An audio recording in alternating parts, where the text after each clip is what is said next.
Praise the Lord. நல்லா இருக்கீங்களா? இந்த நாளில் கூட பாருங்க, லூக்கா 7ஆம் அதிகாரம் 13ஆம் வசனம் இப்படியே சொல்கிறது, கர்த்தர் அவளை பார்த்து அவள் மேல் மனதுருகி அழாதே என்று சொல்லி. இந்த வசனம் என்ன காரியம் அப்படின்னா, இயேசு நாயின் அப்படிங்கிற பட்டணத்துக்குள்ள கடந்து போகும்போது எதிரில் நிறைய பேர் ஒரு பாடையில ஒரு வாலிப பையன் இறந்துட்டான், அவனை தூக்கிட்டு வராங்க. அந்த பையனுடைய தாயார் கண்ணீர் வெடித்து கொண்டிருக்கிற காட்சியை பார்த்தா மனதுருகி ஆண்டவர் சொல்றாரு அழாதேன்னு சொல்லி. அந்த பையனை பாருங்க, அந்த பையனுடைய முகத்தை கூட பார்க்கல, தாய் விடுகிற கண்ணீரை பார்த்து இயேசு செய்கிற ஒரு காரியம், பாடையை தொட்டு கீழே இறக்க சொல்லி வாலிபனை எழுந்துருன்னு சொல்லி அந்த வாலிப பையனை தாயினுடைய கையில ஒப்பு கொடுத்துட்டு இயேசு கடந்து போகிறார். இதன் மூலமா நம்ம தெரிஞ்சுக்கிறோம், இன்னைக்கு பெற்றோர் நம்ம கண்ணீர் எடுத்து ஜெபிக்கணும் பிள்ளைகளுக்காக.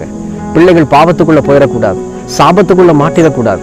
சிம்சோன் ஏன் இந்த பாவத்துக்குள்ள விழுந்து போனார் அப்படின்னா, பரிசுத்தத்தை குறித்து பெற்றோர் ஒருவேளை அதிகமா பேசியிருந்தா சிம்சோன் கண்டிப்பா அந்த பரிசுத்த குலைச்சலான காரியத்துக்குள்ள கடந்து போயிருக்க மாட்டார் நான் விசுவாசிக்கிறேன். இன்னைக்கு நம்ம இயேசு கிறிஸ்துவை குறித்து